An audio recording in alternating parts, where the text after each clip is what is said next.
Mano turbūt principinė nuostata yra ir mano tyrimų rezultatai sako, kad susitarti iš esmės buvo galima. Tas susitarimas, ko gero, lengviausiai ir natūraliausiai galėjo įvykti. Būtent turbūt 17 metų pabaigoje, 18 metais, imtinai netgi iki 20 metų pabaigos. Tas laikotarpis 17-20 metai, kada dar 17 metai, dar tų valstybių nėra, dar yra tik tai pareiškimai apie valstybių kūrimą. Valstybių realus kūrimas yra įdomus faktas tiek Varšuvoje ir charakteringas faktas, daug sakantis. Tiek Varšuvoje, tiek Vilniuje, Lietuvoje. Jis prasideda iš esmės vienu metu. Lapkričio 11 dieną Pilsudskis išlipa Varšuvoje, ar ne? Pradeda perima į savo rankas, jam tą tarybą buvusi regentų atiduoda jam iš esmės valdžią ir jisai imasi faktinio Lenkijos Respublikos atkūrimo. Praktiškai tuo pačiu metu de facto Vilniuje pradeda veikti Lietuvos vyriausybė. Pirmoji laikinoji vyriausybė, pirmas jos posėdis įvyko lapkričio 9 dieną 18 metų, o formaliai jinai Lietuvos valstybės taryba, tą pirmąją jau pradėjusią dirbti vyriausybę, patvirtino tą pačią lapkričio 11 dieną. Próby porozumienia podejmowano dosyć często nawet, zwłaszcza na tym pierwszym etapie, czyli w końcówce 1918 roku, na przełomie 18 i 19 roku i wreszcie do wiosny 1919 roku. Warto na pewno wspomnieć o jakichś nieformalnych zupełnie spotkaniach, jeszcze nie pertraktacjach nawet międzypaństwowych, bo Litwa i Polska dopiero utwierdzały swoją suwerenność. Do bardzo ważnego, myślę, spotkania doszło tuż po powrocie Piłsudskiego z Magdeburga, powrocie do Warszawy, po objęciu przez niego już stanowiska naczelnika państwa.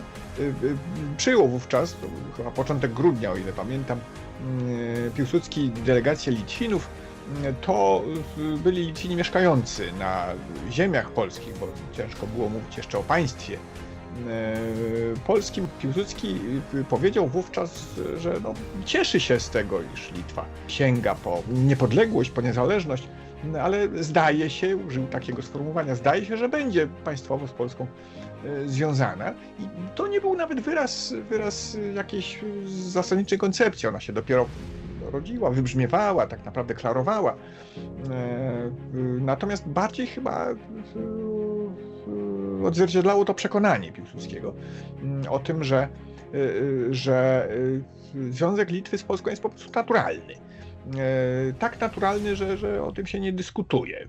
Faktas yra tas, kad Lietuvos, Lenkijos konfliktas teisinė, juridinė prasme formaliai prasideda 1919 metų, tikslios dienos nepasakysiu, bet 19 metų balandžio pabaigoje, kada ministro pirmininko Mykolo Šleževičiaus vyriausybė pasiunčia Lenkijai Varšuvoje notą, kad Lietuva laiko save karo stovyje su Lenkija, nes Lenkija užėmė Vilnių.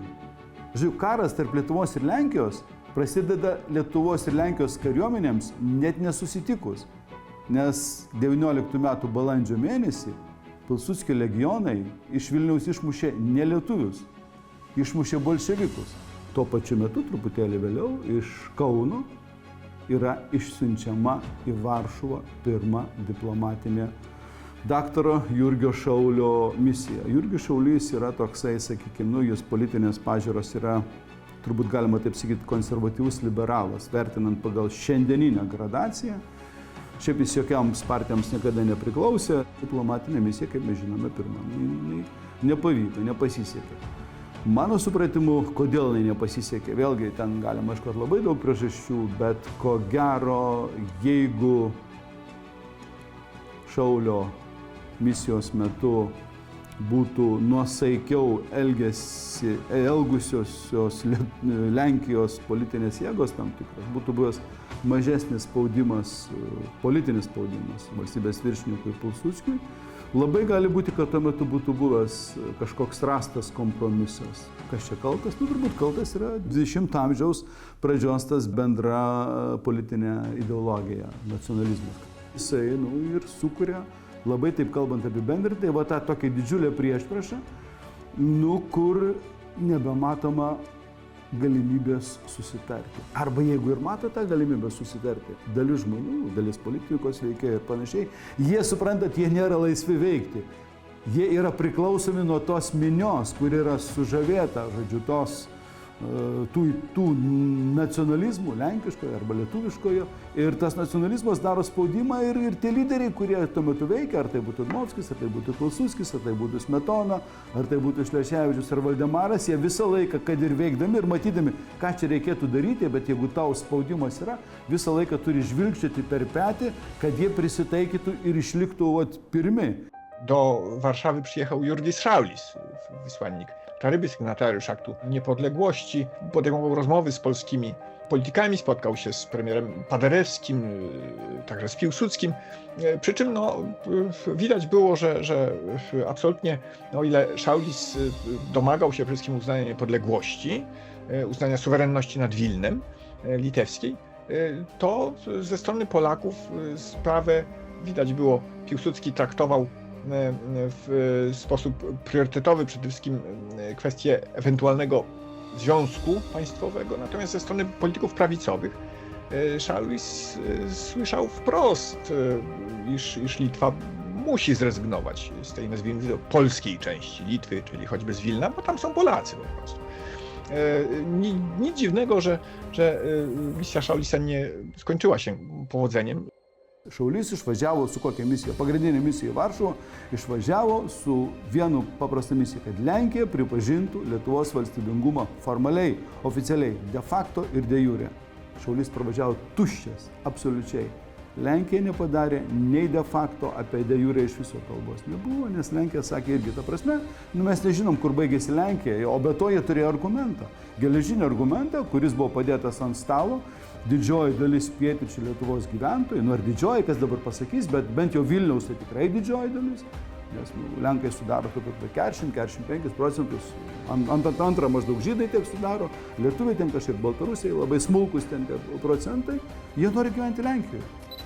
Iš Lietuvos pusės priimti tą, tai reiškia, kad tu išduodi sostinę. Sostinę, kurioje lietuvių ten yra labai mažai, bet šiaip ar taip, ideologiczej per tą pačią nacjonalizmo, lietuviško nacjonalizmo pryzmę sostinės išduoti negalima. Wkrótce po niej zresztą do Kowna wyjechał z kolei Michał Romer, bardzo ważna postać, przecież jeden z liderów ruchu krajowego, jeśli można użyć tego sformułowania, wilnianin, osoba bardzo dobrze postrzegana wśród Litwinów, autor opracowań naukowych dotyczących litewskiego odrodzenia narodowego, a jednocześnie zwolennik Piłsudskiego, żołnierz legionów, czyli chciałoby się rzec osoba wyjątkowo ważna, kompetentna i dobrze widziana przez obie strony. Piłsudski powierzył mu misję przekonania Litwinów do racji stworzenia rządu na Litwie. Romer miał zostać premierem. Przy czym rząd ten miał być stworzony zarówno przez Litwinów, jak i przez Polaków na Litwie żyjących, a efekt miał być taki, iż Litwa miała odtworzyć związek państwowy z Polską, bo powtórzę, z polskiej perspektywy, z perspektywy Piłsudskiego, nie wydawało się, że inne rozwiązanie jest możliwe. Natomiast Romer do Kowna przyjechał, spotkał się oczywiście z odmową ze strony polityków litewskich. Sam zresztą przekonał się, że to dzieło odbudowy państwa litewskiego jest chyba lepszym w tym momencie rozwiązaniem z punktu widzenia interesów litewskich. Stąd misja Romera też zakończyła się niepowodzeniem, a ostatecznie Romer odmówił, nazwijmy to, Piłsudskiemu i napisał do niego specjalny list, w którym wyłuszczył mu swoje racje, zakładając, że znacznie lepszym rozwiązaniem jest po prostu Litwa suwerenna, Litwa całkowicie wolna i de facto sama decydująca o swojej przyszłości. Bandymai buvo visada. Ir turbūt iš visų čia dabar neminėsiu tikrai, bet jeigu mes kalbam apie tą pirmą laikotarpį, nuo 17, kaip aš sakau, pabaigos iki 20 metų pabaigos, kol tos valstybės jau de facto atsistoja ant kojo kaip veiksnys, Lenkija po Varšuvos mūšio, visą kitą apsigina, jau turi visą. Ir Lietuva panašiai jau stovi. Tai dar yra 1920 metų Liepos 8-90. SPA konferencija. Vyksta Lenkijos bolševikinės Rusijos karas, ar ne? Ir Lenkija, iš pradžių sekėsi užėmė Kyjivą, bet labai greitai ta situacija keičiasi ir Liepos viduryje, Liepos apie maždaug 5-10, Raudonoji armija, Tuchačevskio divizijos, ten Gajaus kariuomenė tiesiog šuoliuoja link Lietuvos, link Lenkijos. Lenkijos premjeras išvyksta į tarptautinę konferenciją SPA, prašyti pagalbos tarptautinės, prancūzų, britų, karinės, politinės, techninės ir panašiai. Ir ten jam yra iškeliama sąlyga, iš esmės, sąlyga padiktuojama, kad Lenkija, norėdama gauti vakarų, turi susitaikyti su Lietuva. Minimalaus susitaikymo su Lietuva kaina yra Lietuvos pripažinimas bent jau de facto. To jest czas najpierw polskiego triumfu w Kijowie, a później odwrotu wobec postępów bolszewików, zwłaszcza na ziemiach białostoliteckich, na północ od Prypeci. Bolszewicy uderzyli, zmuszając Polaków do odstąpienia. Wyszli Polacy z Wilna przecież, nie udało się obronić Białegostoku, opuścili także Suwałki czy Sejny. I tutaj rzeczywiście polska strona znalazła się w bardzo, bardzo trudnej sytuacji militarnej, także politycznej. Zmuszona była wówczas do zabiegania niemalże za wszelką cenę o pomoc, neutralność także ze strony sąsiadów, również z Litwy. Przy czym Litwa prowadziła własną politykę.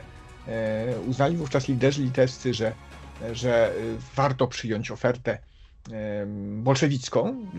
Efekt był taki, iż podpisano traktat pokojowy z bolszewikami 12 lipca 1920 roku, traktat, w którym bolszewicy, dzieląc skórę na niedźwiedziu jeszcze ciągle, uznali przynależność Wilna-Wileńszczyzny do Litwy.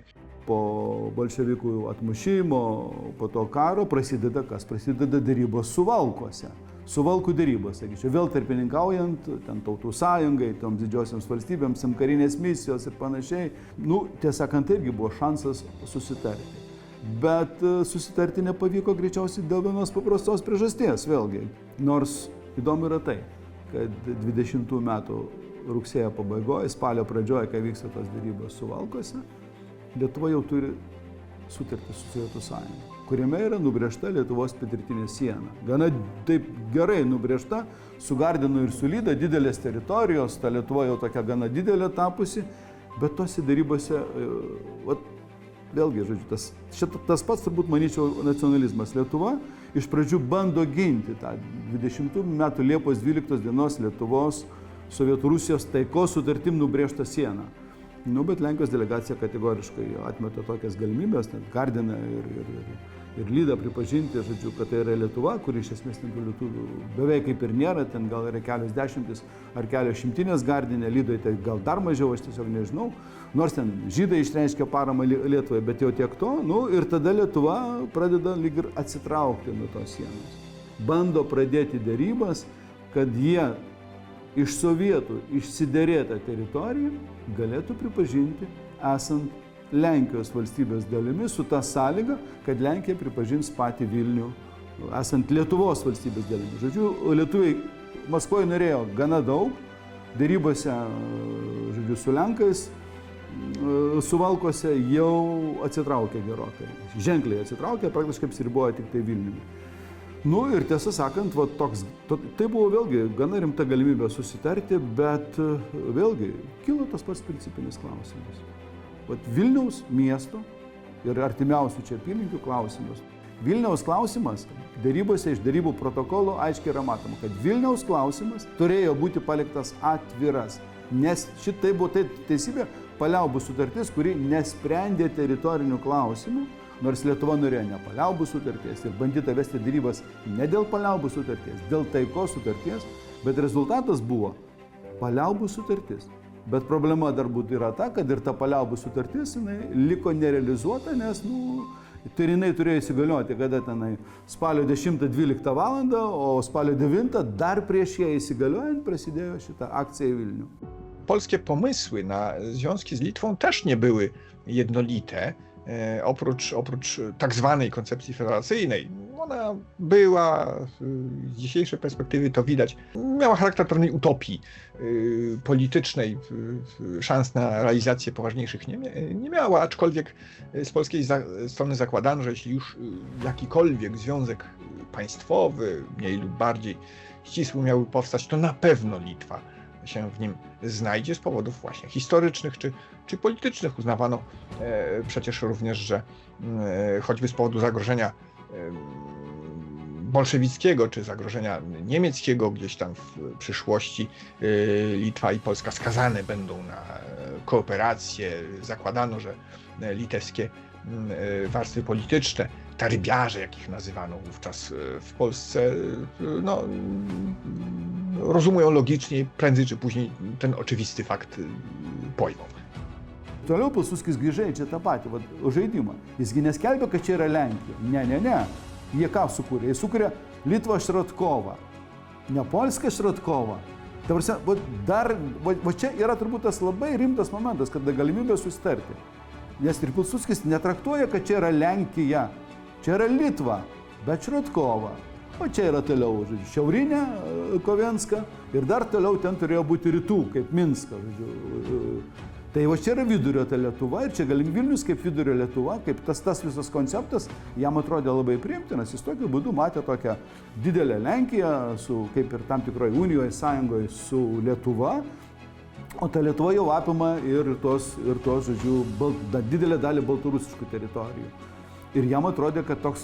Ir dažnai galvoja, kad tai buvo Pilsudskio egoizmo pasekmė. Aš nepritariu tam ir kiek esu studijavęs jo raštus, kiek jis, aišku, buvo konspiracijų mėgėjas, ne viską rašė, ne viską sakė. Iš viso mažai rašė, dažniausiai galima rekonstruoti iš jo kalbų kitiems, ką kiti perpasakoja.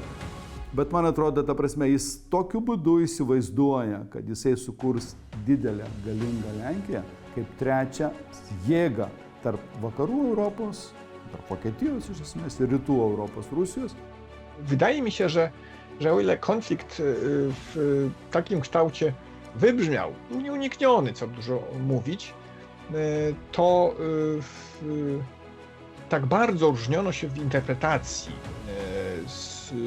i przyczyn, i przebiegu, i skutków tego, co się stało w latach 1919-20, że jakiekolwiek porozumienie wymagałoby zasadniczego przewartościowania, pewnie i po polskiej i po litewskiej stronie. Chyba obie strony nie były wówczas na